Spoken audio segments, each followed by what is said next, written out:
Hello, welcome to my Pro Seminar 2, Understanding Syntax. As you can see by watching this video alone, the circumstances are slightly unusual. We will have to try to develop interactive formats like this one, and a lot of this seminar, of course, will go on by means of the internet.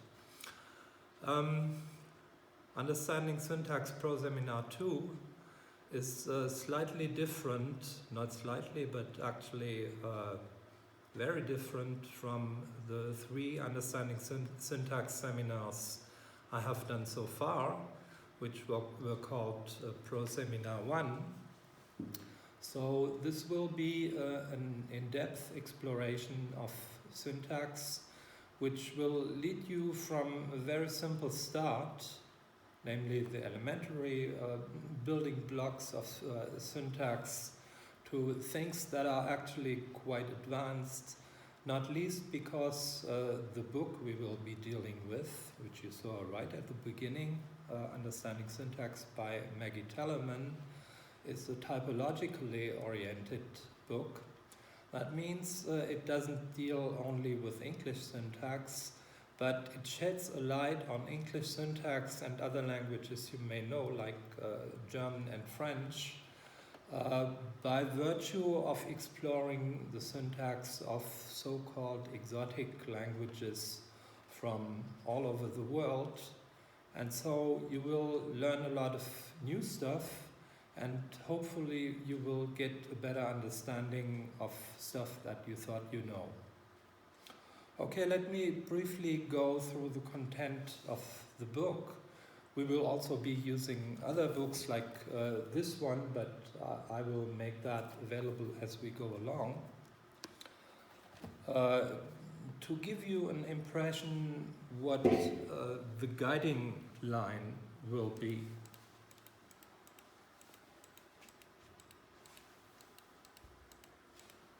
Okay, here we see the table of contents. And at the beginning, the simple question is asked, what is syntax? And let me illustrate that a little bit by putting a little bit on the blackboard. So many of you will have seen from Linguistics 101 things like this. A sentence is supposed to consist of a noun phrase and a verb phrase. I'm introducing a technical means right now. If I draw a triangle on the blackboard, that means the concrete, detailed content of the item is of no interest. So this could be the dog, Selma's dog, doesn't matter. That's what the triangle stands for. The VP consists of a verb and another noun phrase, and so on. And as the sentences grow more complex, the complexity of this structural tree also grows.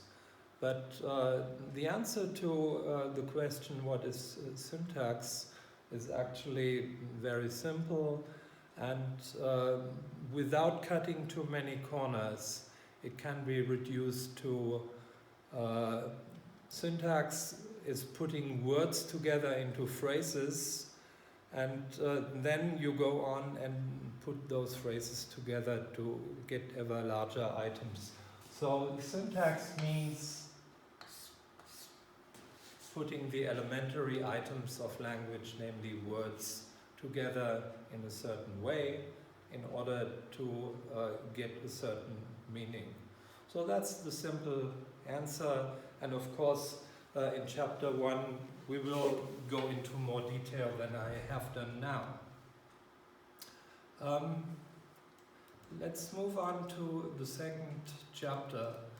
I will also be very brief because very probably you already know that from Linguistics 101, words belong to different classes. And I have already made use of your knowledge of that fact with the tree that I drew on the blackboard. If you look at NP, VP, NP, these are abbreviations for noun phrase, verb phrase. V stands for verb. And of course, in addition to nouns and verbs, you know that we also have adjectives, prepositions, we have adverbs, and you will get to know a number of other items. Also items that belong to certain classes. And there are criteria for finding out which word belongs to which class. That's what words belong to different classes is about. Looking inside sentences,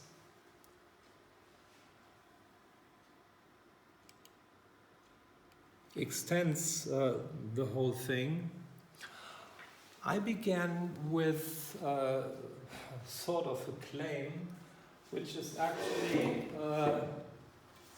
a simplification, because in this place and in this place, I don't actually have to have a noun phrase. I can put an S into this, and I can put an S into this slot. So, for example, I could say that Fred is such a bastard, bothers me a lot. Then I would have a sentence as the subject. Or I could say, I know that Fred is a bastard. Then I would have a sentence as the object. And that means syntax also means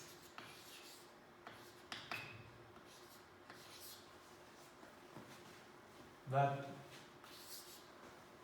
I can put one thing into itself. I can put sentences into sentences. And that means that sentences can be arbitrarily long. Because the process is infinite. I knew that Fred knew that Billy said that, and so on and so forth. You can go ad infinitum, and you can't only do that with sentences, you can also do it with preposition phrases and noun phrases. So the box in the house, in the country, in on the earth, in the universe, and so on and so forth. Same thing. So if you look inside sentences, you get an potentially infinitely complex picture. Turning to the next chapter, heads and their dependence.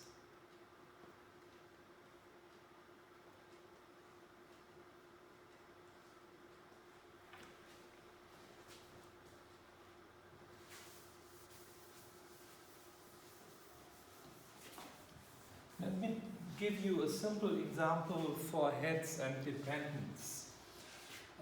When we look at the question, what is the most important item in a sentence, everybody would spontaneously answer that is the verb. And that means semantically and syntactically the core of the sentence is the verb. That is, the verb is the head. And if you look at what we already mentioned before, namely subjects and objects,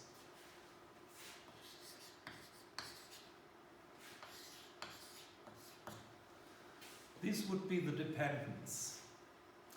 And the languages of the world happen to be different with regard of whether you mark relations on the head. This is called head marking. or whether you mark the relations on the dependence, and that's called dependent marking. So turning into English or into German,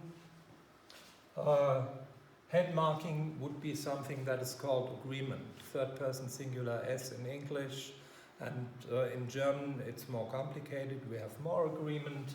In German it's called Kongruenz. And the marking on the dependence is also something that you know from school. Namely, it's the old and venerable thing of case marking. In Latin we have accusative, locative, 6 cases. In German we have 4 cases. In English actually we only have 3. Namely nominative, accusative and genitive. So languages vary among that. But these 2 things serve to mark the relations between the various elements in the sentence to help you to find out the core question of semantics: who does what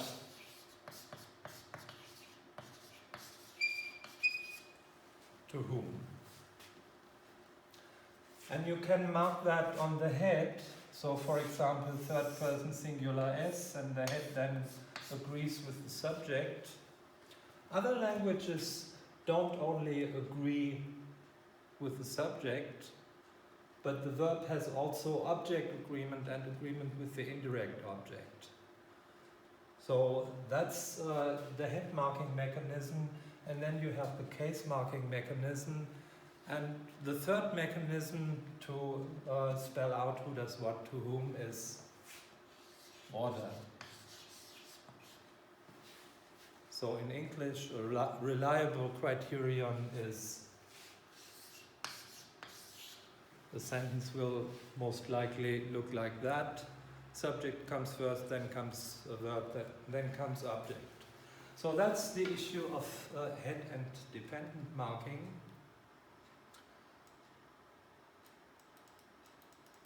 And in order not to be too confusing, let me delete all this.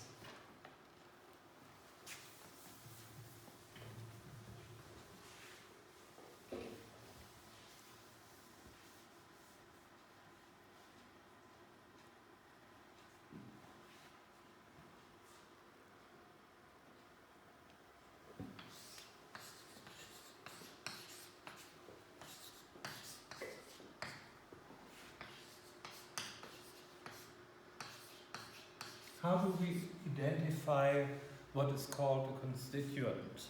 Something that hangs together in a sentence closer than the rest.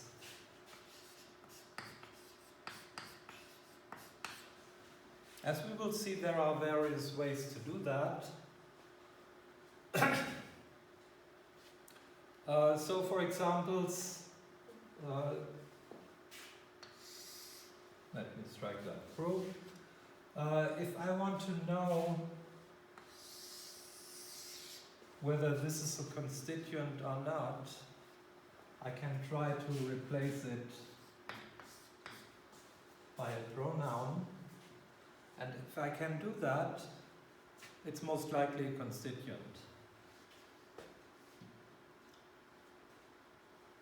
I have it, well, that's not a very good sentence. So in order to find out whether this is really a constituent,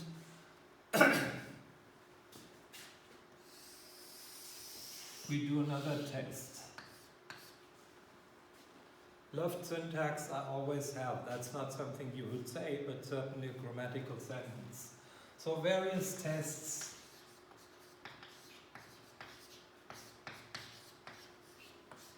for constituency.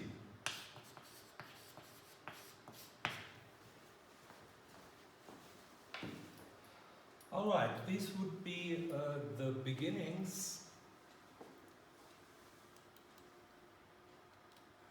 And the next 2 chapters talk about what is called grammatical relations. Chapter 6, relationships within the class. And then chapter 7, processes that change grammatical relations. Grammatical relations is a technical term for things that we also already know, even from school. Namely, grammatical relations are subject, direct object, and indirect object. And these are treated differently in different languages, as we will see. And they can also change. So one change of grammatical relations would be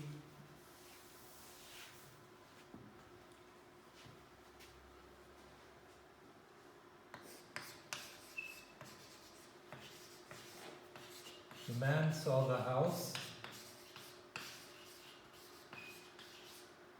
I was almost tempted to ask you where's the subject and the object in this sentence, but you are not present, so I cannot do that.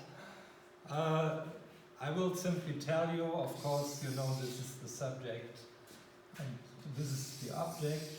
And these relationships, interestingly, can change. And that's also a process that you already know. You will learn about processes that you don't know about yet. I can change that sentence into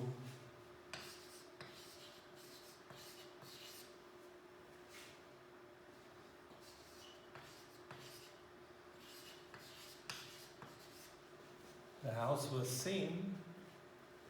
Now the previous object is the subject.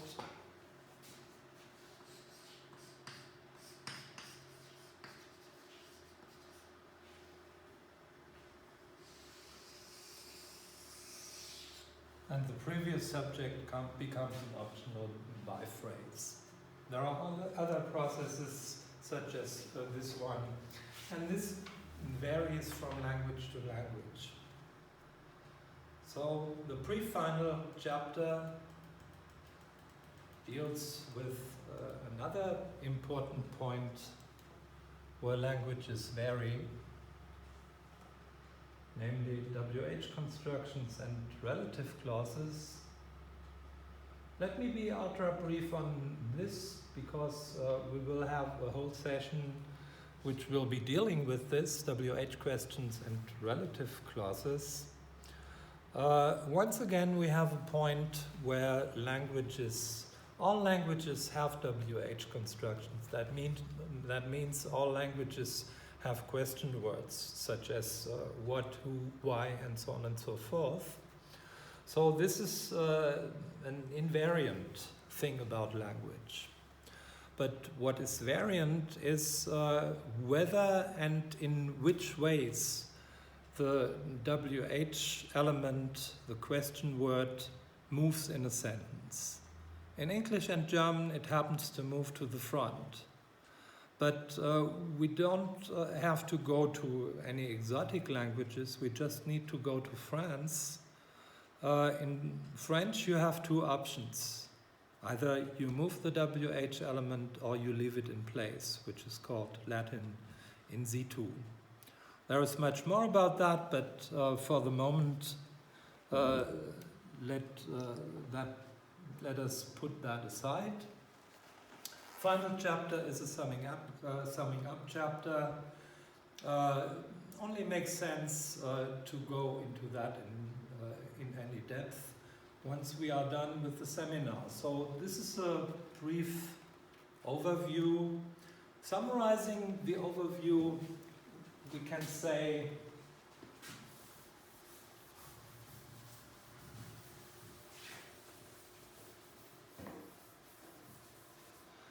there is something where languages are the same.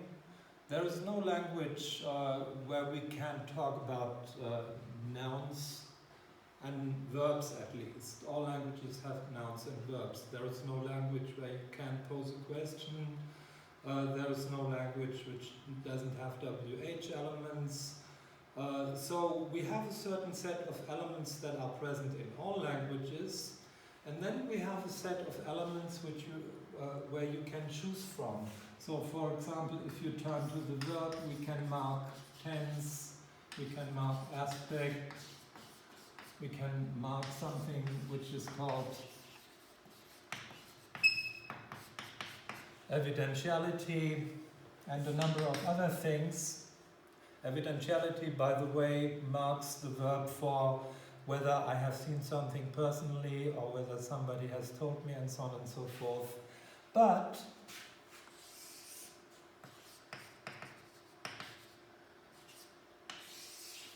these elements are finite. The number is finite.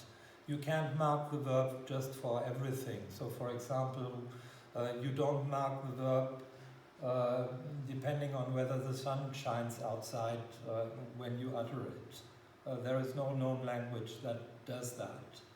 So you have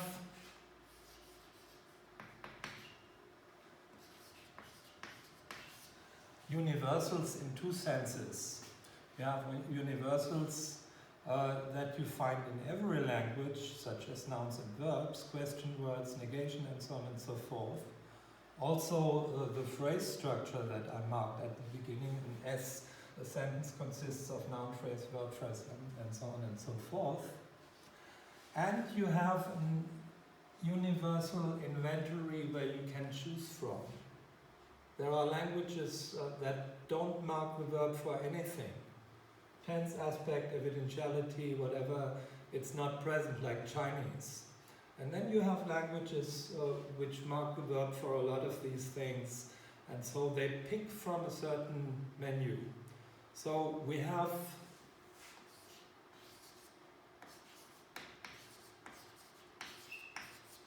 variation on the one hand and universality on the other hand.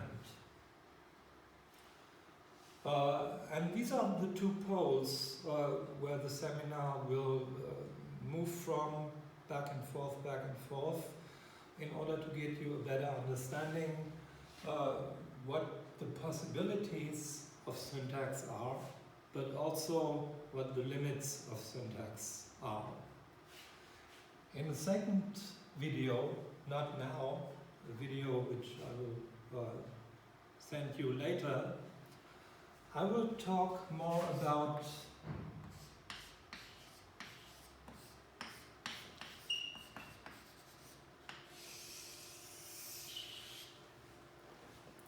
the tree structure of sentences, which I began with, as consists of noun phrase and verb phrase. There is a program for that tree form, which I will send you the link for, and we will experimenting with that program a lot. But in order not to overload this introductory video, I will put that into another one. So in general, you should have a picture of what we will be doing. Let me give you a final example for a famous universal, and that should be the end of it for now.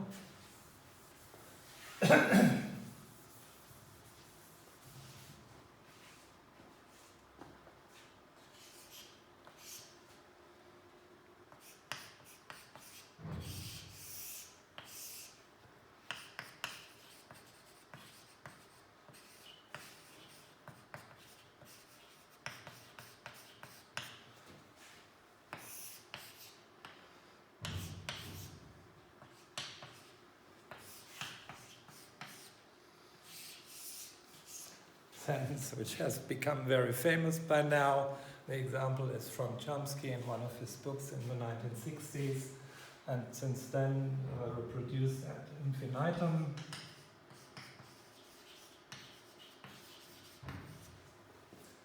The man who is happy is in the garden. How do I pose a question from this? Every child knows infallibly And every human being in the whole world knows infallibly that it's the second auxiliary which is put in front in order to pose a question, and never the first. And that means that's one of the universals. Language is structure dependent.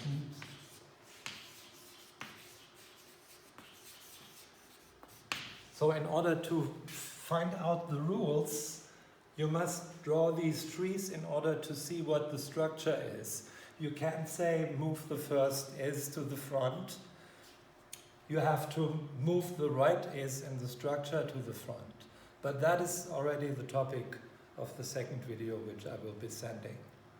For now, thank you very much for your attention, and I'm really looking forward to the strange things we will be doing in this course under these new circumstances.